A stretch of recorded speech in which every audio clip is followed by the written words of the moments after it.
नमस्कार. नमस्कार सर. तुमचं नाव आणि पत्ता सांगा. माझं नाव अस्कर अहमद सय्यद. मी जिल्हा सोलापूर, तालुका दक्षिण सोलापूर आहे. गाव कोणतं? गाव कंदलगाव. आता जे बघतोय आपण तुमच्याकडे किती म्हशी आहेत? माझ्याकडे 6 म्हशी आहेत. 6 म्हशी. आणि तुम्ही मिल्क चार्जर किती दिवसापासून वापरता? सर मी यूट्यूबवरती राम सरांचं व्हिडिओ बघितलो 15 दिवसाच्या मागं. मग ते यूट्यूब नाशिकला फोन लावलो ते नंबरवर. मग सरांनी नंबर दिले ह्यांची. मग नंबर दिल्यावर ह्यांना कॉन्टॅक्ट केलो. मग ते मागून घेतलो milk charger. Okay. Milk charger तुम्ही चालू केल्यापासून तुम्हाला काय बदल काय झाला? सर मिल्क चार्जर जेव्हा 15 दिवस झालं चालू केलो मी, हे म्हशीमध्ये चेंजेस झाले. काय झालं? म्हणजे आता बघा की चारा बी खायला लागली पूर्ण, आणि दुधामध्ये बी 1.5 लिटर वाढ झाली. दुधामध्ये 1.5 लिटर एका म्हशी मागे? एका म्हशी मागे 1.5 लिटर दूध वाढ झाले. ओके. आणि म्हशीचं चमक आली. म्हणजे जी अशी निस्तेज म्हशीची चमडी होती आणि तेज आली, तेजी बी आली. ओके. म्हशीवर. आणि शेण बी जरा घट झालं तुझं. शेण घट्ट झालं. हे पहिलं कसं शेण असायचं? एकदम पातळ राहायचं ते. पातळ. आणि आता एकदम घट्ट झालं. ओके. तर मला सांगा, आता तुम्ही ही दूध व्यवसाय कधीपासून करता? मी 20 वर्ष झालं. 20 वर्ष झालं. मग 20 वर्षामध्ये तुम्हाला काय काय अडचणी म्हणजे? दुधामध्ये फॅट बी आज नाही आणि दूध बी कमी निघायचं. ओके.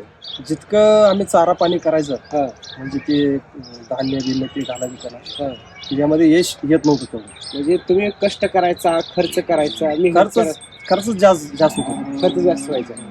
आता मिल्क चार्जर चालू केल्यापासून मिल्क चार्जरवर किती खर्च होतो, तुम्हाला किती फायदा होतो? मिल्क चार्जर जेव्हापासून चालू केलं सर मी, दुधामध्ये फॅट वाढ झाली. दुधाचा रेट वाढला. आता म्हणजे पहिला काय रेट भेटायचा तुम्हाला? मला बघा आता 49 रुपये रेट भेटतो.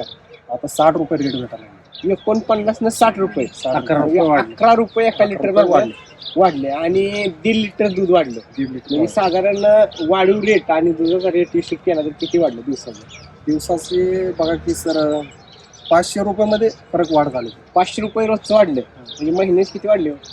महिन्याचे 15,000. आणि मिल्क चार्जरवर किती खर्च होतो? मिल्क चार्जरवर 3,000 खर्च होतो. 3,000. मला सांगा, 3,000ला 15,000 कोण देते? देत नाही सर. मग आता जे काही शेतकरी आहे ते काय म्हणते मिल्क चार्जर महाग आहे, हे महाग वाटतं की महाग आहे? महाग नाही सर ते मिल्क चार्जर. कसं आहे, आता पहिला सुरुवातीला आपण 200 ग्राम वापरायचं कवर होईपर्यंत म्हशी.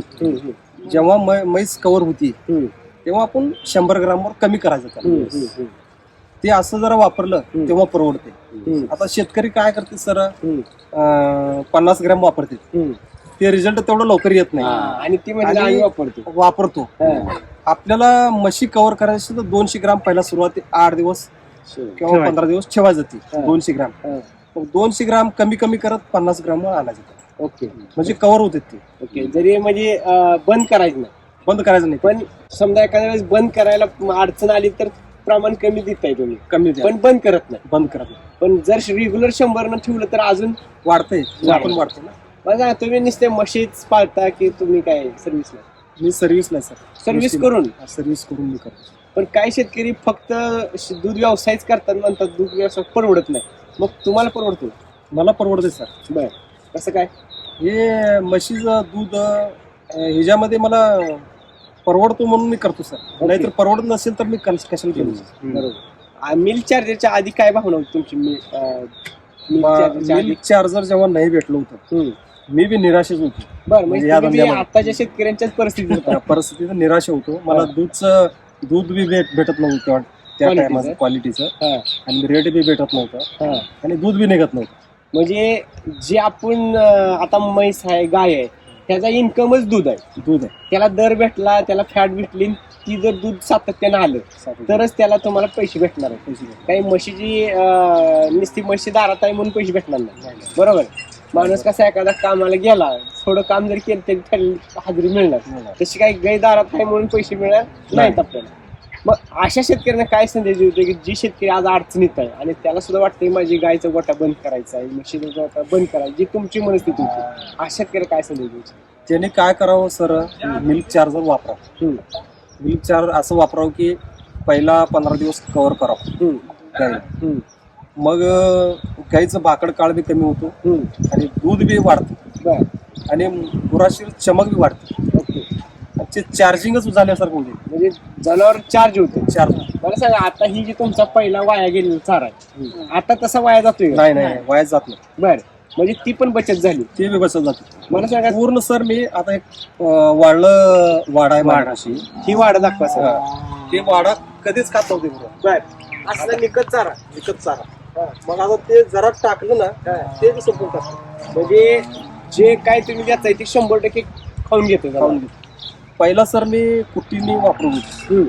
कुट्टी मशीन गजराच वापरून घेतो. आता ते कुट्टी करीना हाय असं टाका लावलं. म्हणजे कुट्टी नसताना सुद्धा डायरेक्ट कसं डायरेक्ट मोकळच ते. Okay okay. मग काय वाटतं तुम्हाला, ही मिल्क चार्जर जी राम सर निर्माण केलंय त्याच्यामुळे काय होऊ शकतं? राम सरांचं मी फार आभारी आहे त्यांचं. तिथे लय भारी आमच्यासारखे गरीब शेतकऱ्यांसंग लय भारी काम केलं. त्यांचं मी मनापासून आभारी आहे. जर मिल्क चार्जर तुम्हाला भेटली नसतं तर लय बिकट परिस्थिती झाली. गुराशींची म्हणजे जे आम्हाला आवड होती गुरं वापरायची, म्हणजे जनावरांची जी जनावरांचं तुमची बेटे वगैरे. आनंद होता आनंद तुम्हाला होता. पाळायचा तो ते कुठेतरी- निराश झालं तुम्ही. बर बर बर. मग आता जे जसं आमच्या ह्याच्यामध्ये मिल्कचं 15 दिवस आले मी वापरायला लागलो.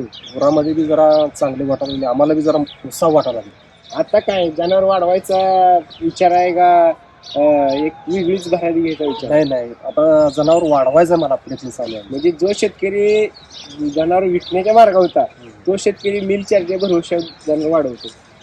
तुम्हाला ती म्हशीमध्ये कॅल्शियमची समस्या येते त्याचं सांगा ना जरा. जेव्हा म्हशी आम्ही ती पिळायचे ते जास्त पिळल्यावर हे झाल्यावर ते कॅल्शियम कमी पडायचं ते म्हशीशीला. मग ते कॅल्शियम बी ह्या मिल्क चार्जरमध्ये पूर्ण होते.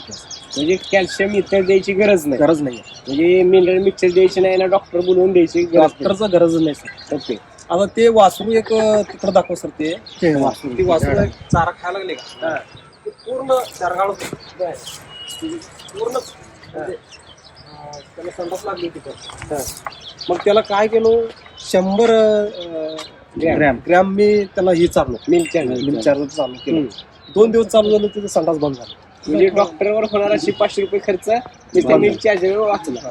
आता ही जी म्हैस आहे तिचा काय अनुभव आहे? हिचं सर वैरणच खात नव्हती. बर. गाभण म्हैस आहे. अजून एक 2 महिने आहे बरं. म्हणजे ही मिल्क चार्जर जेव्हा चालू केलो ह्याला ह्याच्या बी सुधारणा झाली. म्हणजे तब्येत चारा बी सुधारली. खायला लागली. चारा कायच ठेवीना आता. म्हणजे तिला ती एसल खाल्लंय म्हणायची. म्हणजे पोटात काहीतरी गेलंय त्यामुळे ती वैरण खात नाही. आता खात नाही. आता वैरण आता खायला लागली. आता वैरण वगैरे सगळं ओके ओके व्हायला लागली. जिंकण्याचा काय अनुभव आहे? आता चारा खायला लागले, अजून ते पाणी प्यायला लागले. पहिला जिंकणे खात नव्हतं. ना खात नाही. चारा खात नव्हतं, सारखं चंदीचं पाला खात खात होतं. ते तसं टाकत होतं. काड्या खात नव्हतं. काड्या खात नव्हतं. मिल्क चार्जर दिल्यापासून खायला. आणि हे जी पहिली त्वचा कशी होती? तब्येत कशी होती? असं हाडकुल होतं. हडकोळ होतं. आणि आता चमकायला लागले. चमकायला लागले. आता ते कसं दिसतंय? Fresh fresh. फ्रेश दिसतंय. कातडाची सवय चांगली. आणि पहिला असं सुंद होतं काय? सुंद होतं. आता ऍक्टिव्ह झाले. जर हाईट बी वाढली. हाईट वाढली. हा. अरे वा. चंदी बी खात नव्हतं पहिले. थोडंच खात होतं. उरत होतं. 100 आता ग्राम आता त्याला खायला. मिल्क चार्जर टाकलो तेव्हापासून वैरण तयार झाले. रोज 100 ग्राम देतो का? 100 ग्राम. बर. एका टायमाला? हा. हा.